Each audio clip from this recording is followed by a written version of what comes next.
প্রিয় বন্ধুরা, কেমন আছেন? আশা কি ভালো। ধর্ম পৃথিবীতে সবচেয়ে বেশি রক্তপাত, সবচেয়ে বেশি মারামারি, কাটাকাটি, খুনোখুনি হয়েছে এই ধর্ম নিয়ে। অতীতেও যেমন হয়ে গেছে, বর্তমানেও তেমনি চলছে, ভবিষ্যতে হয়তো তেমনি হবে। কারণ কি জানেন? কারণটা আমি আজকে ব্যাখ্যা করব, আপনারা আমার সাথে থাকেন। কারণ যে কিছু জানে না সেও বলে যে আমার ধর্মটাই বড়। তার বাস্তব প্রমাণ বলতেছি। যেমন ইসলাম ধর্মের কথা আগে বলি, যেহেতু আমি মুসলমানের সন্তান। হুজুর বলে কি জানেন? বলে কি যে নবী মোহাম্মদ সাল্লাল্লাহু আলাইহি সাল্লামকে সৃষ্টি না করলে জগতের কোনো কিছু সৃষ্টি কথা হতো না। তিনি একমাত্র তার দোস্ত, তার যারা নির্দেশিত পথ অনুসরণ করবে তারা শুধু জান্নাতে যাবে। শুধু এখানেই শেষ না, আলেমরা আরও বলে যে আল্লাহর ভাষা আরবি, নবী মুহাম্মদের ভাষা আরবি, কোরআনের ভাষা আরবি, এবং জান্নাতের ভাষা আরবি, কবরের ভাষা আরবি। ক্লিয়ার? তার মানে কি আল্লাহরা কিন্তু ছোটো করে ফেলানো, যে আল্লাহ খালি একটা ভাষাই জানেন, মানে কম শিক্ষিত, আল্লাহ একটু কম শিক্ষিত, সেই কথাটা আলেমরা বোঝাতে চায়। এটা খুবই খুবই দুঃখজনক, খুবই সাংঘাতিক ব্যাপার। কিন্তু পৃথিবীতে ভাষার সংখ্যা আছে কত? ৬,৯৯৫টা। হাজার হাজার ভাষা যেখানে রয়ে গেছে, সেখানে আল্লাহকে খাটো করে দেখা হয়, আল্লাহকে অসম্মান করা হয়, আল্লাহকে অপমান করা কারা করে? এই আলেমরাই, যে উনি খালি আরবি বোঝেন আর কিছু বোঝেন না। তারপরে কবরের ভাষা আরবি, কবরে প্রশ্ন করা হবে আরবিতে, মান রাব্বুকা, মান দিনুকা, মান নাবিউকা। মান রাব্বুকা, who is your creator, who is your Lord, who is your God, what is your religion, what is your character, what is your job, তাই না? যাই বলে নাকি, হোয়াট ইজ ইউর অকুপেশন, তোমার স্বভাব কী, চরিত্র কী, তোমার ধর্ম কী, এরকম তো প্রশ্নটা হতে পারে, তাই না? হু is your Messenger, who is your prophet, তাই না? মান রাব্বুকা মানে তোমার সৃষ্টিকর্তাকে, মান দিনুকা তোমার ধর্ম কী, মান রাব্বুকা তোমার নবী কী, তাই না? অথচ এই যে কথাগুলো বললাম না, এই যে কোরআনের যে কবরের যে আযাবের কথা, কবরের আযাবের কথা কোরআনে নাই। তাহলে কি আছে? মানুষ মরে গেলে তার ভিতরে যে প্রাণ বায়ুরূপ যে আত্মাটা রাজত্ব করে, সেই প্রাণ বায়ুটা সে আল্লাহর কাছে চলে যায়। যদি ভালো কাম করে ইল্লিনে, যদি মন্দ কাজ করে সিজ্জিনে চলে যায়, তারপরে তার বিচার আচার হয়, সেই অনুযায়ী তাকে আবার হয়তো নতুন করে সৃষ্টি করা হবে। বিষয়টা এরকম তো আর কি। ক্লিয়ার? এটা তাহলে আবার এখানেই শেষ না, এখানে যে শেষ হয়েছে তা না, কিন্তু বলা হয় কি যে যিনি সৃষ্টিকর্তা তিনিও যেমন নূরের তৈরি, নবী মুহাম্মদ সাল্লাল্লাহু আলাইহি ওয়াসাল্লাম নূরের তৈরি।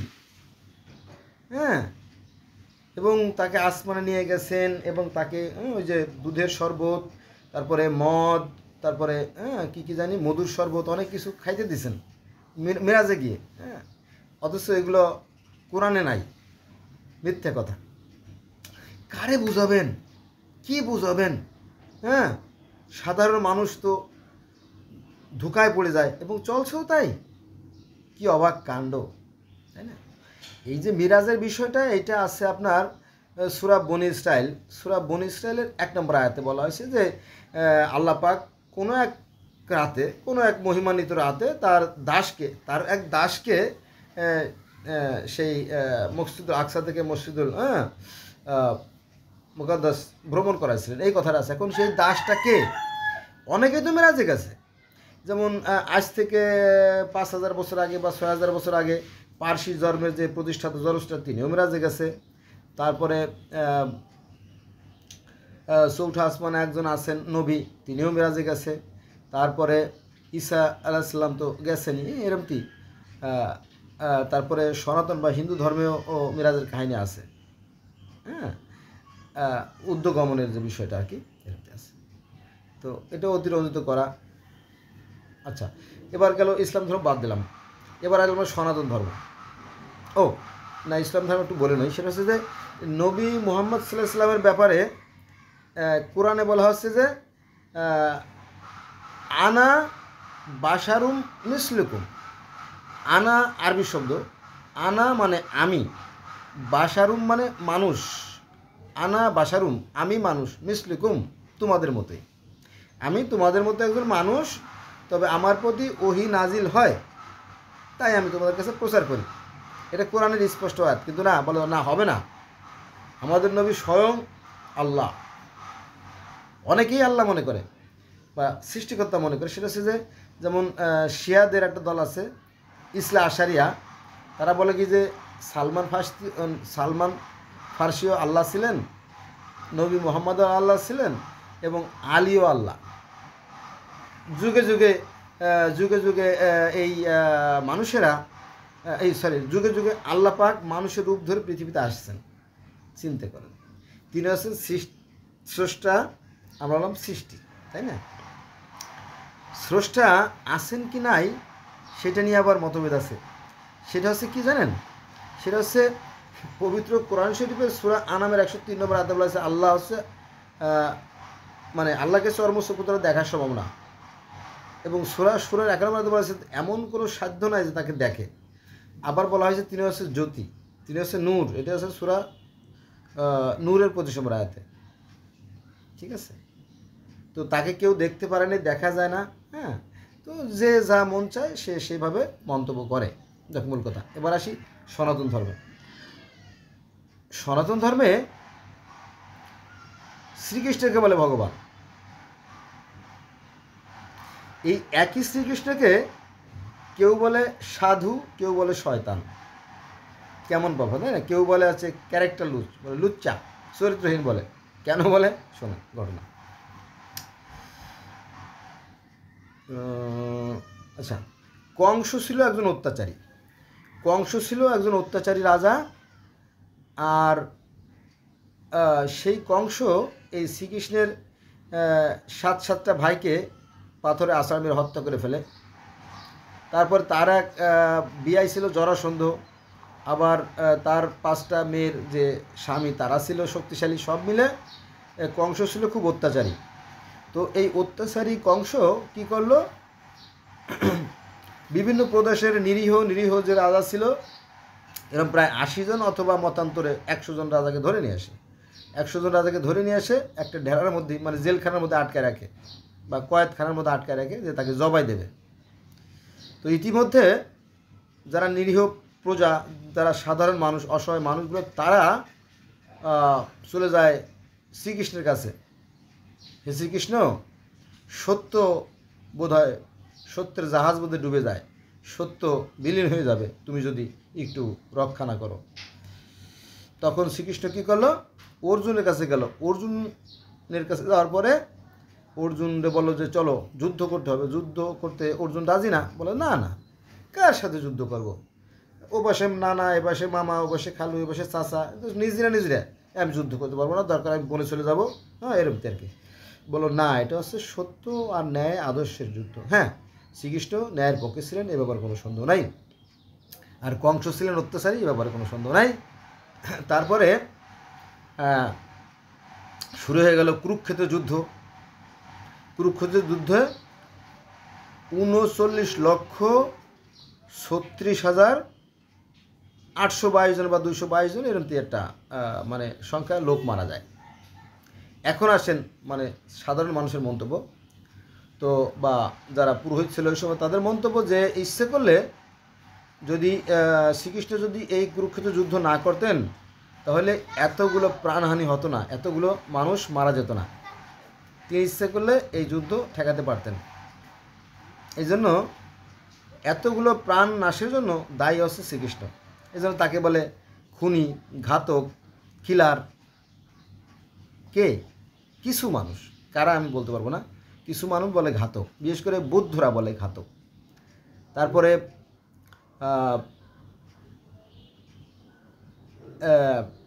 কেউ কেউ বলে যে শ্রীকৃষ্ণের 16,108 জন গোপী বা ওই যে স্ত্রী ছিল, এরকম বলে। কিন্তু এখানেও মতভেদ আছে। কিন্তু বাস্তবে আমরা দেখি না। বাস্তবে শ্রীকৃষ্ণের 3 জন স্ত্রী ছিল। একজন আছে রুক্মিণী, আরেকজন আছে আপনার একজন আছে রুক্মিণী, আর একজন আছে জাম্বুবতী, আর আছে সত্যভামা। এরকম 3জন স্ত্রীর কথা আমরা জানতে পারি। আর শম্ভু ছিল একটা ছেলে, এইটা আমরা জানি আর কি এই শ্রীকৃষ্ণের। খুব সুন্দর, 2 সাইডে বউ থাকাটা দোষের কিছু না, একজন অনেক বড় বাপের মানুষ হিসেবে। কিন্তু এখানে এই 16,108 জনকে বাড়িয়ে বলা হয়েছে। এই 16,008 জনের পিছনে একটা কাহিনী আছে। সেটা হচ্ছে যে ওই যে কংস, জরাসন্ধ, নরাশংস, এই নরাশংসের ঢেরায় ছিল এই মেয়েরা, বন্দী ছিল। তো যখন কুরুক্ষেত্র যুদ্ধের পরে যখন শ্রীকৃষ্ণ জয়লাভ হলো, তখন আগেকার দিনে তো আর মোবাইল ছিল না ইন্টারনেট ছিল না, পত্রিকা ছিল না, অন্য কোনো গণমাধ্যম। তো সেই সময় ঢোল পিটে দেওয়া হতো, ঢেরা পিটে দেওয়া হতো, ভাই সব আমাদের সরকার বাহাদুর ঘোষণা করিয়াছেন যে, তাই না, এই 16,000 নারীদেরকে তাদের উদ্ধার করা হয়েছে। তারা যে সমস্ত গৃহের সন্তান, তারা ভাই, পিতা অথবা অন্য কেউ আত্মীয় স্বজন এসে মেয়েদেরকে উদ্ধার করে নিয়ে যেতে পারেন, এরম না বিষয়টা। তো ওই সময় আবার কলিন্য প্রথার ভীষণ একটা দাপট ছিল। একটু পান থেকে চুন খসলেই সর্বনাশ, ঠিক আছে। সতীদাহ প্রথা ছিল, বিধবা বিবাহ প্রথা ছিল না, তাই না। শিশুদেরকে বলি দেওয়া হতো, নর বলি দেওয়া হতো, ভয়ঙ্কর সব ঘটনা ছিল। ঘটনা ঘটতো, পশুর মতো মানুষ ছিল, অনেকটা পশুর মতোই। তো এই অনেকের ধারণা যে এই সমস্ত নারীরা ধর্ষিতা হতেও পারে, যেহেতু আর ধরে নেওয়া হয়েছে, এই জন্য ওদেরকে আনলে জাত কুলমান থাকবে না, এই জন্য আর তাদেরকে গৃহে প্রবেশ করার নাই, ওখানে রয়ে গেছে। তখন দেখলো যে কেউ নিতে আসে না, কি ব্যাপার।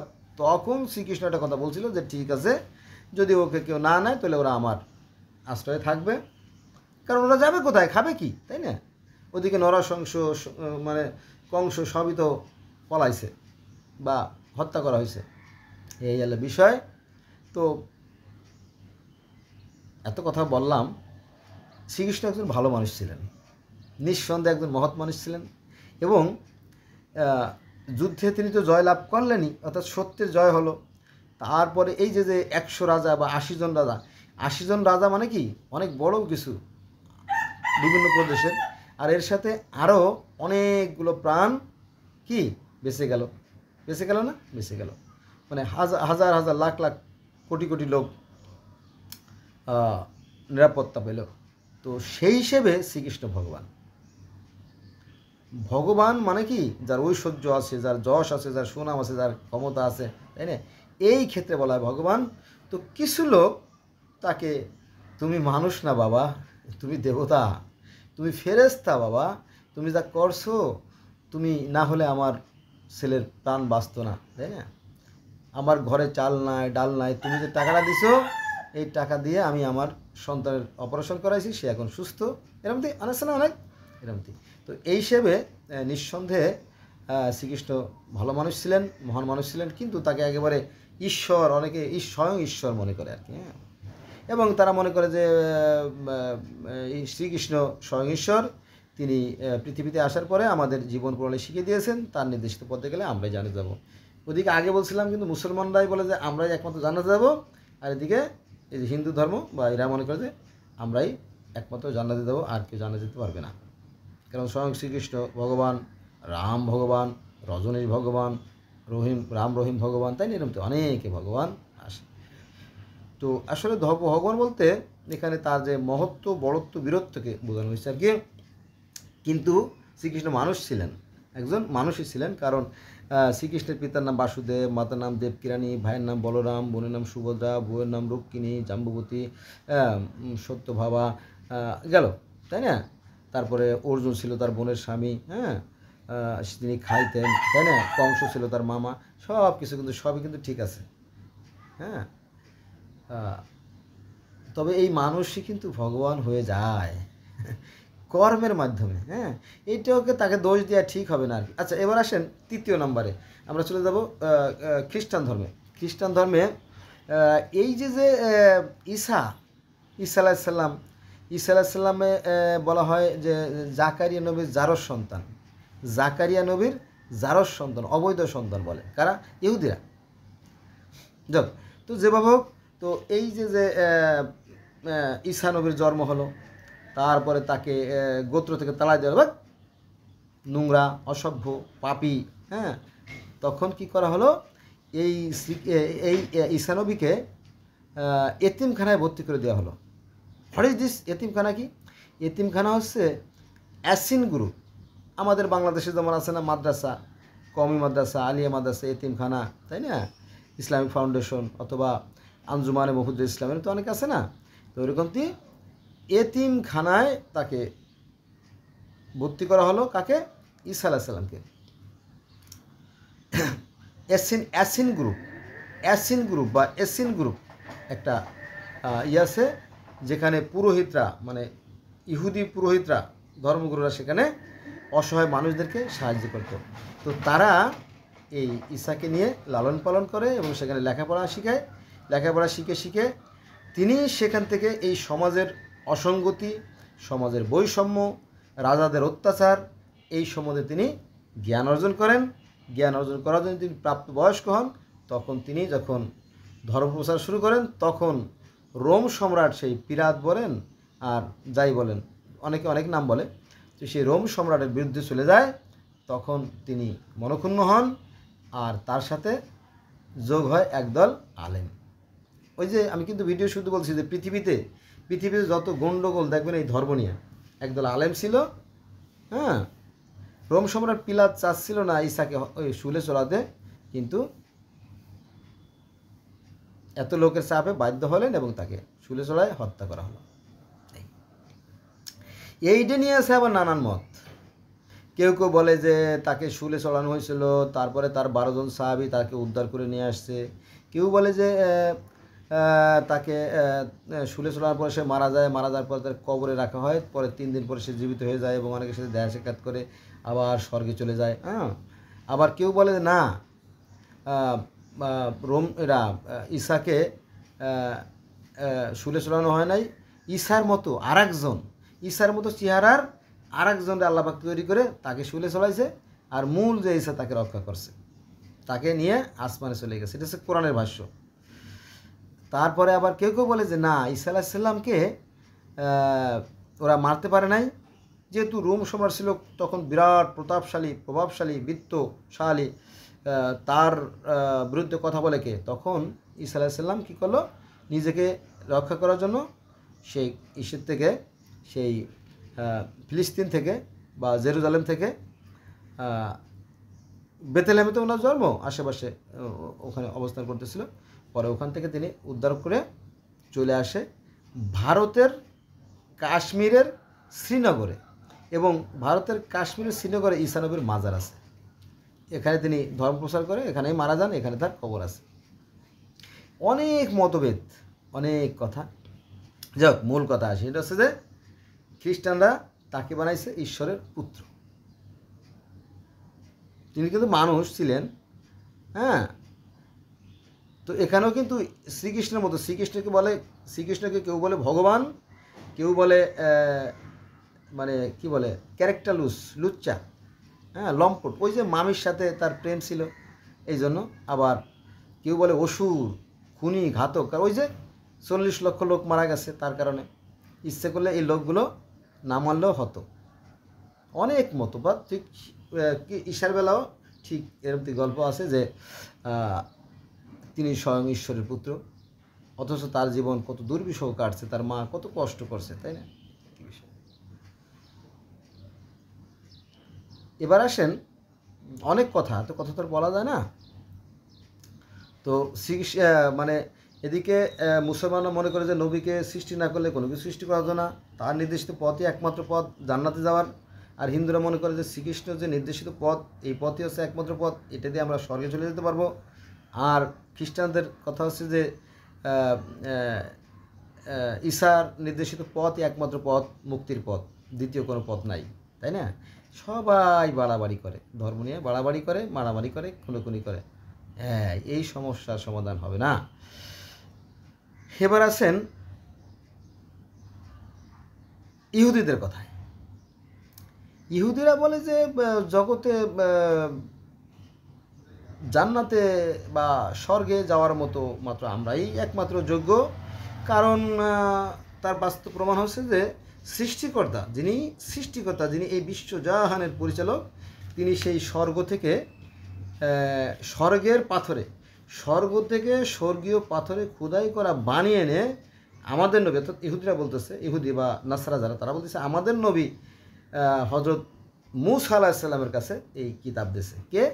স্বয়ং ঈশ্বর। চিন্তা করেন, এটি কি ভাবা যায়? এটি কি চারটিখানি কথা যে স্বয়ং ঈশ্বর, স্বয়ং অলমাইটি ক্রিয়েটর, হ্যাঁ, তিনি সেই স্বর্গ থেকে পাথরে খোদাই করা পাথরে বানিয়ে এনে, হ্যাঁ, তাদের নবী মূসাকে দিয়েছেন।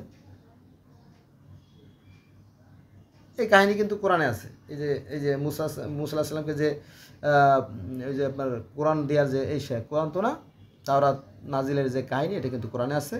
এই দুটো ফলকের কথা কোরআনে আছে, যদি আপনি দেখে নিন কোরআনে আছে।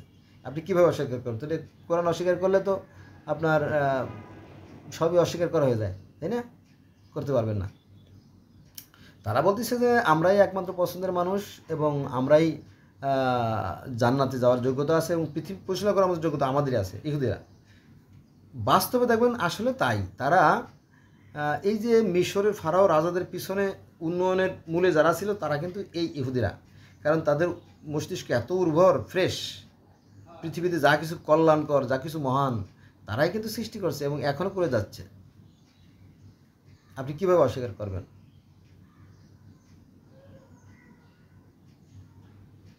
এভাবে অনেক কথাই বলা যায়, অনেক ধর্মের কথা বলা। আরেকটা ধর্মের কথা না বললেই নয়, সেটা হচ্ছে যে পার্সি ধর্ম বা জরস্টার ধর্ম বা জরস্টানিজম, যেটা এটা অনেকেই জানে না বা এই ধর্মটাকে লুকায় রাখা হয়।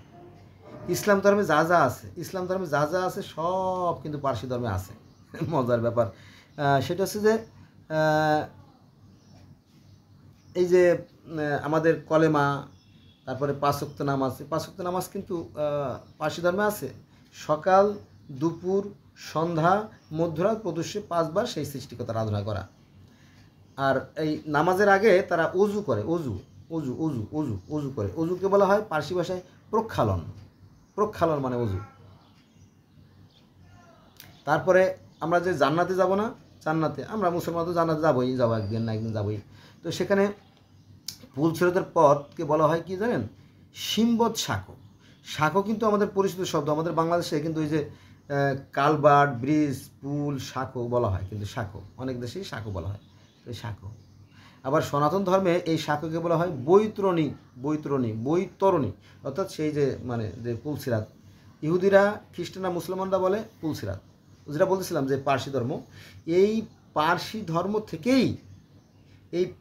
ধর্ম থেকেই পরবর্তীতে ইহুদি ধর্ম, তারপরে খ্রিস্টান ধর্ম, তারপরে ইসলাম ধর্মের জন্ম বলে অনেকে ধারণা।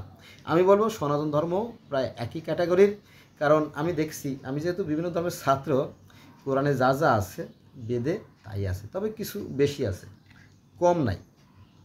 বেদে তথ্য বেশি আছে কোরআনের চেয়ে, কিন্তু কম নাই।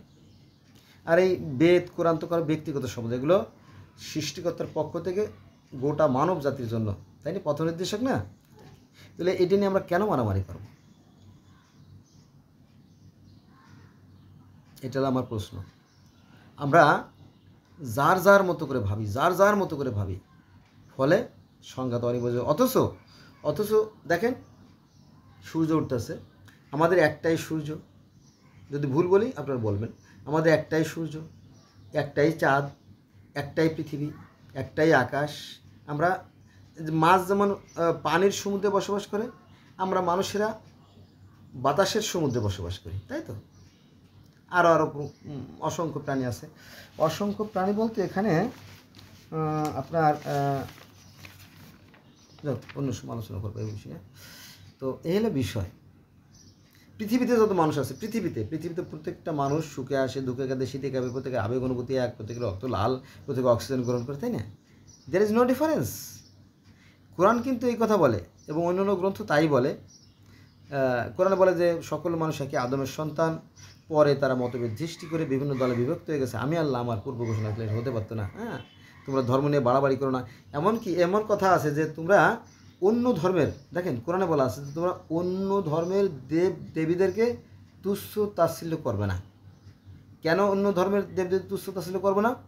যদি তোমরা অন্য ধর্মের দেবদেবীকে তুচ্ছ তাচ্ছিল্য করো তাহলে তারাও তোমার আল্লাহকে তারা অজ্ঞতাবশত গালি দেবে। কোরআনের আয়াত, কিন্তু আয়াত নাম্বার আমার মুখস্থ নাই, কারণ আমি তো আর অত বড় পণ্ডিত না যে সারা পৃথিবীর যত ধর্ম আছে মুখস্থ করে ফেলবো, তাই না? Sorry for that. আছে, কোরআনে আছে বলে আমি বললাম,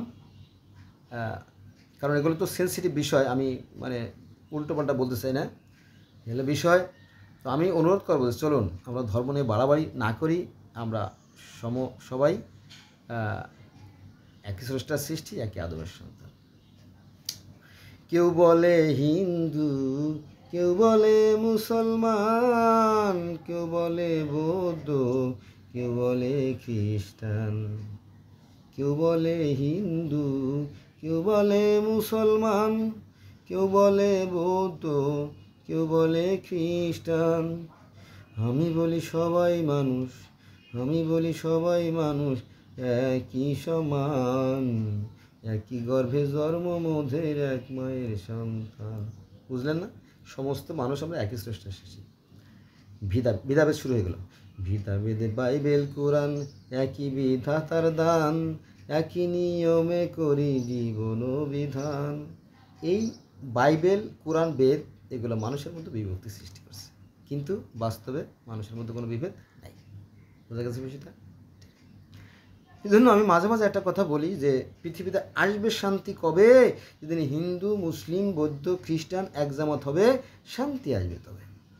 দেখেন আজকে যে ফিলিস্তিন, জেরুজালেমে মারামারি খুনোখুনি হচ্ছে, 1000 বছর ধরে এই মারামারি খুনোখুনি চলে আসছে।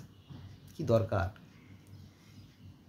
ওই যে আমি কিন্তু আগে বলে ফেলছি, পার্সি ধর্ম থেকে, অর্থাৎ বর্তমান যে ইরাক, এই ইরাকের পূর্ব নাম ইরান, বর্তমান যে ইরান, এই ইরানের পূর্ব নাম ছিল পারস্য। তো এই ইরানে যে পার্সি ধর্ম ছিল, সেই পার্সি ধর্ম, ইরানটা কিন্তু অনেক উন্নত ছিল, মানে সেই আরও হাজার বছর আগে উন্নত ছিল, এখনও উন্নত আছে ইরান, বুঝলেন না? আবার এই ফিলিস্তিন, ইসরায়েলেরও উন্নত ছিল, এখনও তারা উন্নত আছে, একই কথা। আজ থেকে 7000 বছর আগে, অর্থাৎ মিশরীয়দের সময়, এই ফারাও রাজারা যেমন উন্নত ছিল, তাদের পিছনে কাজ করতো ইহুদিরা, তারা উন্নত ছিল, এখন উন্নত। আবার এই পারস্য অর্থাৎ ইরানও উন্নত ছিল, এখনও কিন্তু উন্নত। বুঝা গেছে? যাক, মূল কথা আসি। তো এই যে ফিলিস্তিনে মারামারি, মনে করেন যে সেই যে পারস্য, সেটা ছিল উন্নত, এরাও উন্নত। এখন এই যে জেরুজালেম, এই জেরুজালেম মসজিদটা ছিল ইহুদিদের, তারপরে সেখান থেকে জন্ম হলো খ্রিস্টানদের, আবার খ্রিস্টানদের দল ভেঙে হলো ইসলাম বা মুসলমান হলো, তাই না? এই 3 ধর্মের অনুসারীদেরই দাবি আছে এই জেরুজালেমের মসজিদের প্রতি। তাহলে 3 ধর্মের লোক একসাথে মিলেমিশে নামাজ পড়, তাতে কোনো আপত্তি নাই, তো সমস্যা তো নাই, কিন্তু হবে না। বোঝা গেছে? এখন নাও যা খুশি করো। এই তো 2 দিন আগে একটা গল্প বলি ভাইয়া, অনেক কথা বলে ফেললাম আর কি। 2 দিন আগে দেখলাম যে এক ভদ্রলোক রমজান মাসের ভিতরে তার ছেলের বোঝাই বিয়াদব, একে তো রমজান মাস, সারাদিন খালি মোবাইল টেপো, রাখ মোবাইল, তো মোবাইলটা কেড়ে নিয়ে গেছে। কি মোবাইল কেড়ে নিয়ে গেছে? পরে ছেলে করছে কি, বাবারে দে মারে ফেলাইছে, মাইরেই ফেলাইছে। কি বুঝলেন, তাই না? তো ধর্মটা এরকম তো আর কি, মারামারি খুনোখুনি চলছে আর কি। আর কিছু লোক আছে যারা ইয়াং পোলাপান, যারা কেবল জন্ম নিচ্ছে বা বেড়ে উঠতেছে, তাদেরকে বলে কি যে সব বাদ, আমাদেরটাই সেরা। বুঝছেন? এই যে ধর্ম নিয়ে বাড়াবাড়ির কারণে পৃথিবীতে সবচেয়ে বেশি সংঘাত, সবাই তার ধর্মকে বড় মনে করে। কিন্তু প্রকৃত সত্য এটা নয়। প্রকৃত সত্য হলো এই যে আমরা সবাই একই স্রষ্টার সৃষ্টি, তিনি যে হোক, তারা যে নামে ডাকুক, কিছু আসে যায় না। হ্যাঁ, আর কর্মই ধর্ম।